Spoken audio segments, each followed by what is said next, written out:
My name is Brittany Phillips, and my topic for instructional technology was survey technology.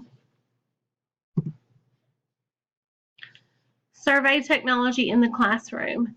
There are many different types of survey technology in the classroom, but I focused on Poll Everywhere, Google Classroom, and Clickers, mainly because I have seen these in the classroom. They seem to work really well. And there are also some things that I was unsure of, and being a new teacher going into teaching in the fall, I wanted to learn more about these so I could incorporate them into my classroom. Where do you stand on technology in the classroom? That was one of my main questions that I had. Honestly, I couldn't answer it at first, and maybe you're on the fence about it as well. The information in the next few slides may or may not help you decide.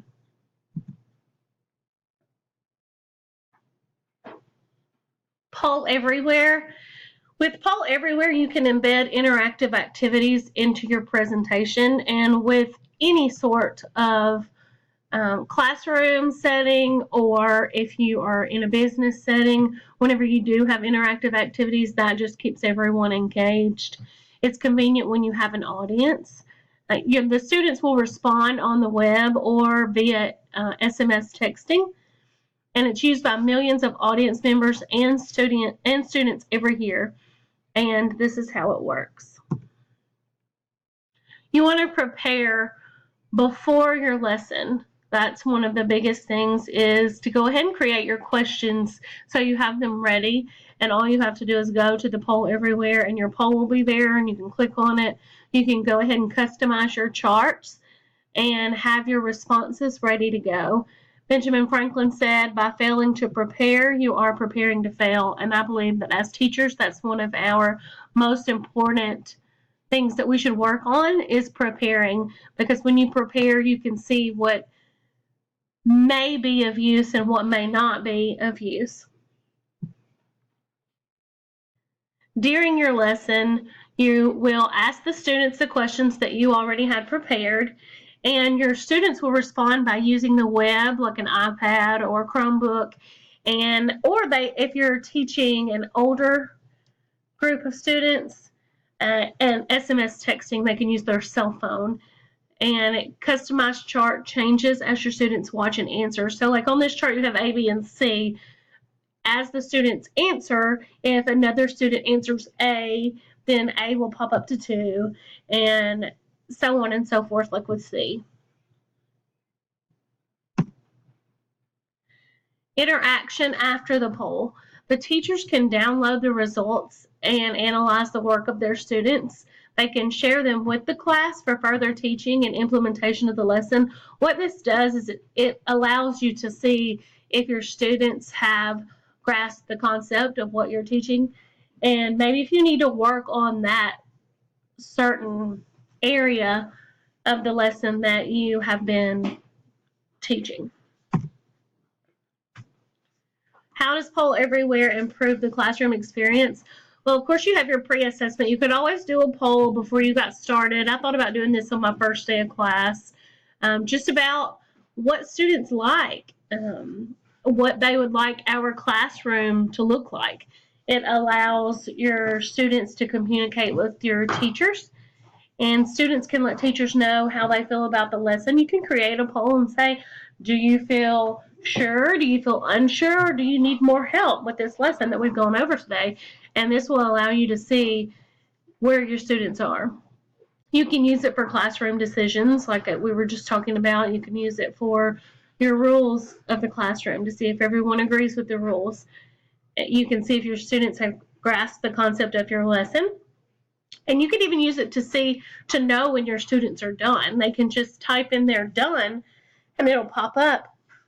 And as your numbers get higher, you will know how many students are done with the lesson or the work that you've given them at that point in time.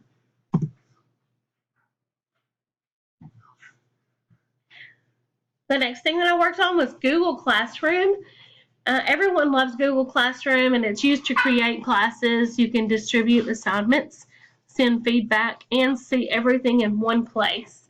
Of course, it's instant, it's paperless, and the setup is super easy because it only takes a few minutes. The best thing about it is it's all right there. It's easy for teachers. They can just go straight to one area and look things up instead of having to go to 50 different places to find what they're looking for on a specific student. Google Classroom is versatile. You can work anytime on any device. The students, if they have an iPad, they can use their iPad. They can use their Chromebook. Like the AMI packets on snow days, my oldest had Google Classroom, and she was able to do all of her work from our computer.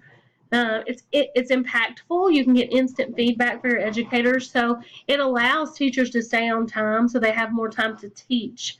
It just keeps everything organized, and whenever everything is organized, it does give you a lot more time to get to know your students and to spend that time teaching your material.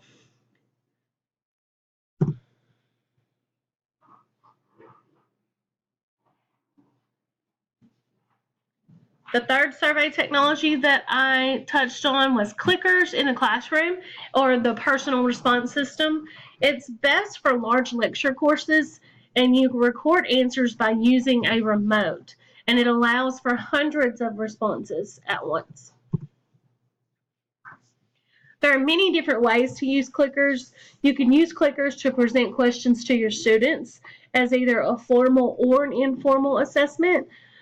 For example, you can give a quiz at the beginning of a class to determine their understanding of the previous lecture or the assigned reading that you had given them the night before. If they had homework, you could have a quiz set up the next day when they come into class, and they can use their clickers to answer.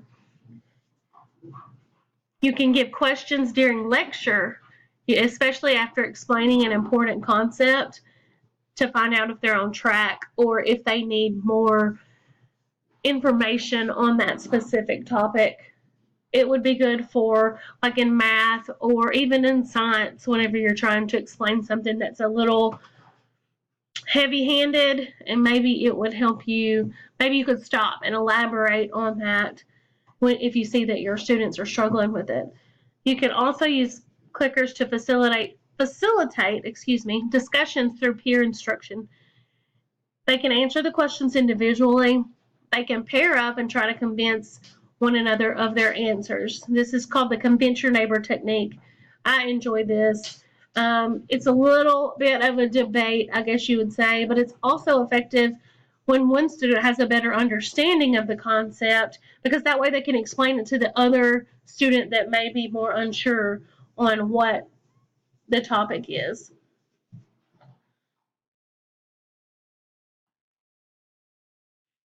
Survey technology in the classroom. Is it a pro or is it a con?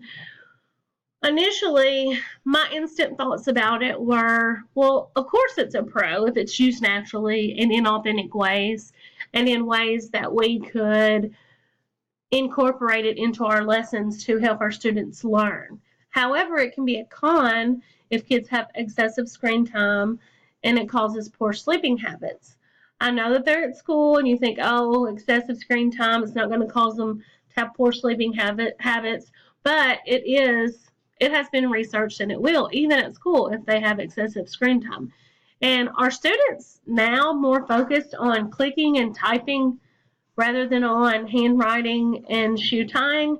That may sound trivial, but it kind of rang a bell with me, and it just really made me think, because my kids, they have to be unplugged from technology. I have to make them unplug because they enjoy being on it so much that sometimes I feel like that it could be a detriment to them. Maybe we just have to be sure and limit that time ourselves. Pros. What the experts said. It's a pro because of data and analytic reporting. You can combine all the information you could possibly ever need about your students in one place, and that is a huge plus. That is one thing I'm looking forward to, because that comes with my OCD about being organized, and that is definitely a pro. just-in-time information. It allows teachers to see exactly what the students are missing. How many of you have sat through a lecture and thought, oh my gosh, why are we going over this again? It's pointless. This way, the teacher knows exactly what the students are missing, and she can touch on those things as needed. Differentiated instruction. It's been drilled and drilled and drilled. Everybody learns differently. Well, this allows students to progress at their own pace. And students have exposure and access to all different ways of learning when technology is incorporated in the classroom. Also, the assistive technology for special needs, they can thrive in academic settings now because of technology, and especially the language technology and the adaptive word processor. On the flip side, the cons, you have, what about replacement of teachers? I mean, technology has replaced workers. What does it mean for our future? Is it too distracting? Are kids too busy to pay attention to the content at hand? It's easier access to others' work. Teachers are always worried about plagiarism, and even though there are apps and ways to get around it, there's also a way to get around those apps. The disparity of access outside the classroom, they could use the library, or what about those without internet? That's always a concern, especially in lower income schools like where we are. And I think that that definitely has to be taken into consideration. And of course, privacy. It's all your information and student data, and is it at risk or is it truly protected? My thoughts on survey technology as a whole is just don't let it take your place. Be their teacher. Don't rely on it to teach your students. You prepare, you teach them what they need to know, and don't allow the technology to take your spot. Allow it to be an asset in your classroom instead of a detriment. Set strict rules on how it's used and not used, and stick to them. Use it to your advantage. Absolutely. You have more time to teach. You'll get to know your students, and you'll be able to look at their data. You can look at their data from the year before and know where your students stand before they walk into your classroom. You can learn so many things about them beforehand, and then make changes if what you're doing is not effective. If you do that survey and your students say, we're not getting this, and it's consistent, that means that you need to make a change. And I think as teachers, sometimes we have to realize that even though we get it and we think that's the best way to teach it, that maybe on their level it's not. I have enjoyed researching on survey technology, and I hope you've enjoyed this presentation. Thank you.